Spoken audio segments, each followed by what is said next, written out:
bienvenue sur Monaco Info. Avant de débuter cette édition, la première de l'an 2015, je tiens tout d'abord à vous souhaiter mes meilleurs vœux pour la nouvelle année. Sans plus tarder, les titres de votre journal.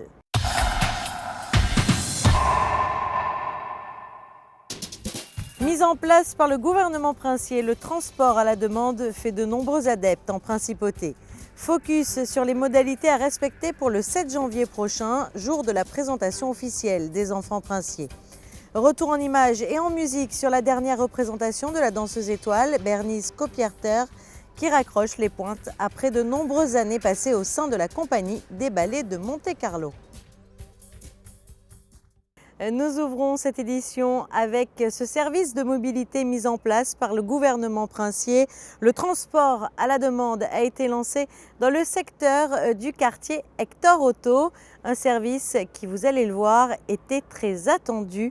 Plus de détails avec Émilie Rousseau. C'est un service qui répond à une forte attente de la part des résidents du quartier Hector Otto et plus particulièrement des pensionnaires de la Fondation Hector Otto. Depuis la fin de l'année, le gouvernement princier a mis en place le transport à la demande. Il offre la possibilité aux usagers de se déplacer sur réservation à bord d'un véhicule de la compagnie des autobus de Monaco. C'est un transport à la demande, c'est-à-dire que sur un simple coup de téléphone, au 97 70 22 26, vous téléphonez, vous réservez votre transport à la demande et le laps d'attente est d'environ une demi-heure. Alors vous avez la possibilité de téléphoner la veille pour le réserver tôt le matin.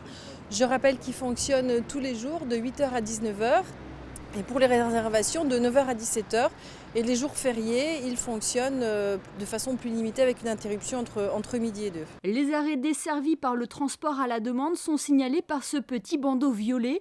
Ainsi, les usagers pourront se rendre à une dizaine d'endroits en principauté dont certains sont en correspondance avec les lignes 2, 4 et 5. C'est une ligne qui va desservir les quartiers du quartier Hector Otto, passant par le CHPG, Platy, pour aller jusqu'au jardin d'Apolline et qui comporte 13 arrêts et qui va notamment servir à desservir le quartier Platy, puisque vous savez qu'à partir du 5 janvier, nous lançons d'importants travaux de voirie rue Platy. Et sachez que tous les tarifs de la CAM s'appliquent à ce service, comme par exemple la gratuité pour les seniors de plus de 60 ans, le ticket unitaire ou encore les abonnements. Vous le savez, ce mercredi 7 janvier est un jour férié en principauté. Vous pourrez assister à la présentation des enfants princiers, du petit prince Jacques et de la princesse Gabriella à 11h45. Sandrine Nègre vous livre plus de détails dans ce reportage et sur les modalités à suivre pour rejoindre la place du Palais. 7 janvier 2015, 10 décembre 2014. Moins d'un mois sépare ces deux mercredis, deux dates qui resteront gravées dans l'histoire de Monaco. Le 10 décembre dernier, en effet, la principauté apprend en fin d'après-midi la naissance des enfants princiers, le prince héréditaire Jacques et la princesse Gabriella.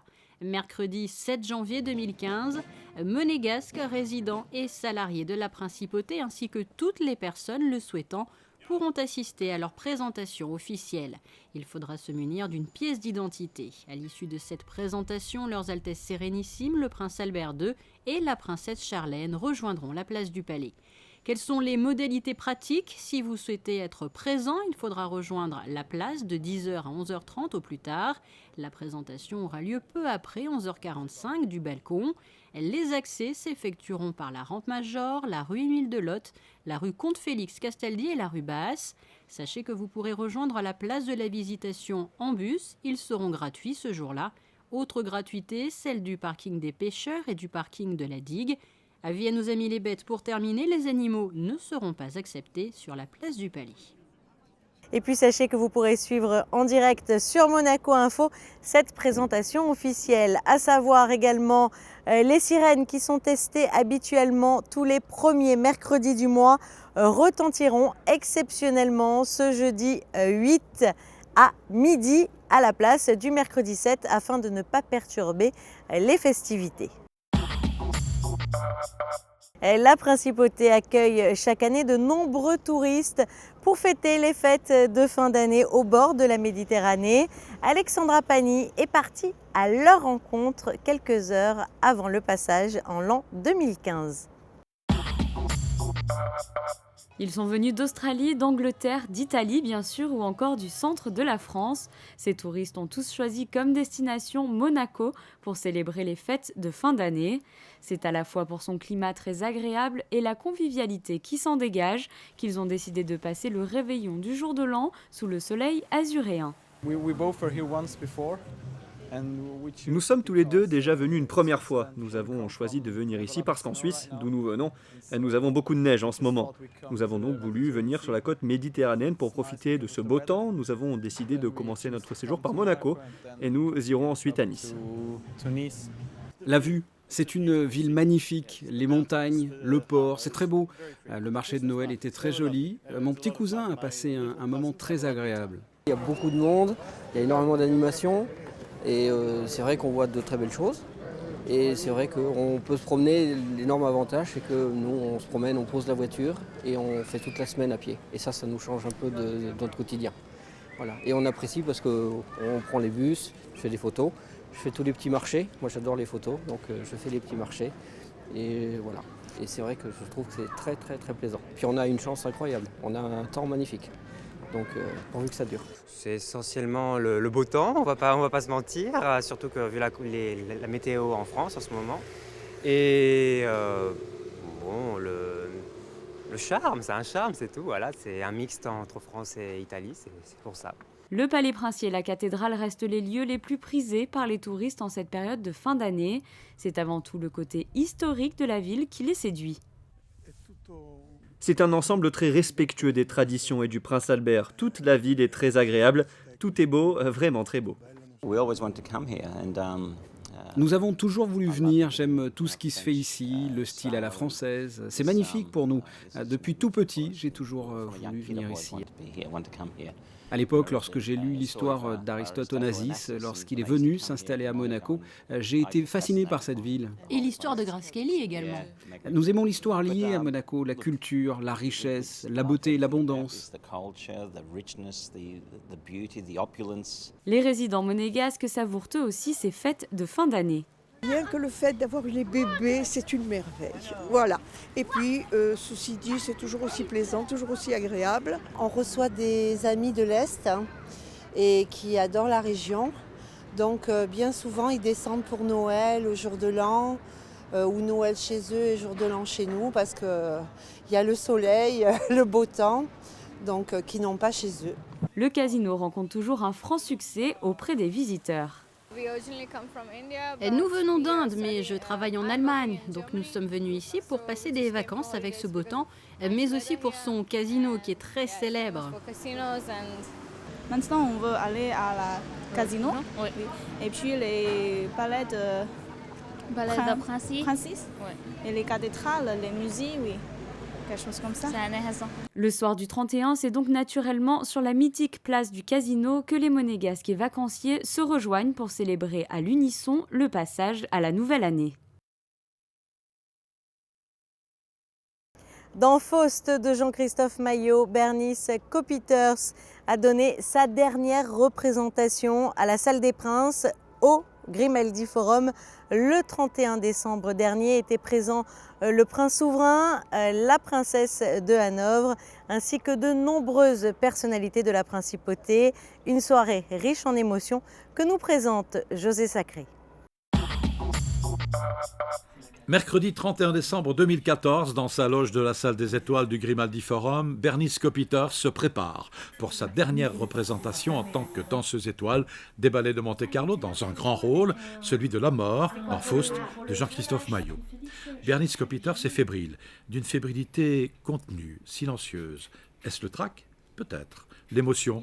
Sans aucun doute. Celle qui vous étreint, qui vous prend à la gorge, vous empêche de parler. Surtout ne pas parler. Jean-Christophe Maillot, venu la saluer et l'encourager, a compris qu'il valait mieux la laisser seule. On ne mesure pas aussi ce que représente pour un danseur de cette qualité de partager avec les autres, d'être sur scène, de rencontrer des chorégraphes Hier, elle était allongée sur la scène et elle disait ce qui va lui manquer le plus, c'est d'être allongée avant et de regarder les cintres en l'air. C'est-à-dire le moment où on prend conscience que tout ça n'est que du théâtre, tout ça n'est qu'artifice. Et pourtant, il y a quelque chose de tellement vrai et de tellement fort dans la manière dont elle s'est impliquée au fil des années sur ce qu'elle fait. Quelques instants avant le lever de rideau, dernier moment de concentration. Puis, pendant plus d'1h30 de spectacle, porté par les musiques de Bertrand Maillot et de Franz Liszt, interprété par l'Orchestre Philharmonique de Monte-Carlo sous la direction de Nicolas Brochot, entre Méphistophélès, Faust et Marguerite, Bernice Kopiters incarne la mort, un 4e personnage entré dans la mise en scène de Jean-Christophe Maillot. Dans ce rôle, l'un de ses préférés, Bernice Kopiters est mystérieuse, inquiétante, magnifique, unique, sublime.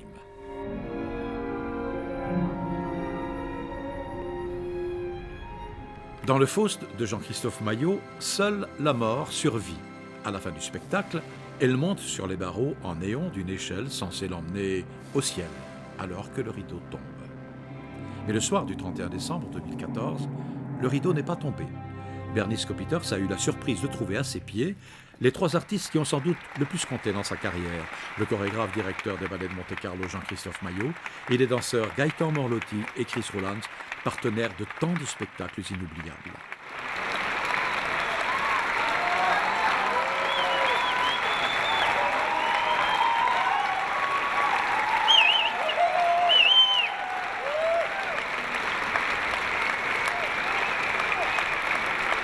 C'est une standing ovation que le public offre à Bernice Kopiters en remerciement de tout le bonheur, de toutes les émotions reçues au fil des années.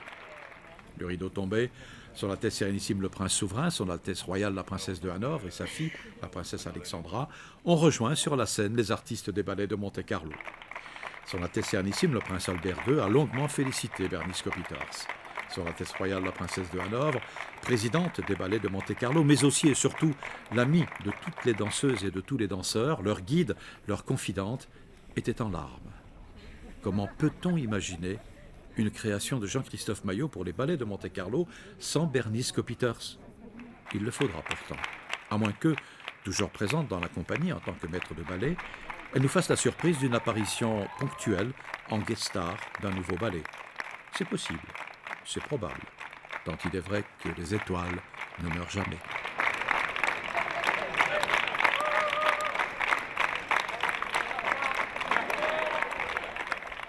Concernant le temps, penchons-nous à présent sur la carte météorologique. Mardi, du soleil et quelques nuages, des températures supérieures au normal, comptez 10 degrés pour les minimales et 15 pour les maximales. Mercredi, le temps sera calme, moyennement ensoleillé, mais le climat restera cependant clément. Jeudi, de beaux moments ensoleillés, gênés par instant par les nuages, mais sans changement de temps notable.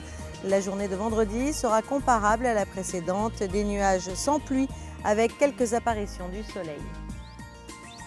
Ce journal est à présent terminé. Quittons-nous sur ces belles images de fêtes de fin d'année et puis retrouvez juste après Frédéric Hélion pour votre Actu Sport. Au revoir.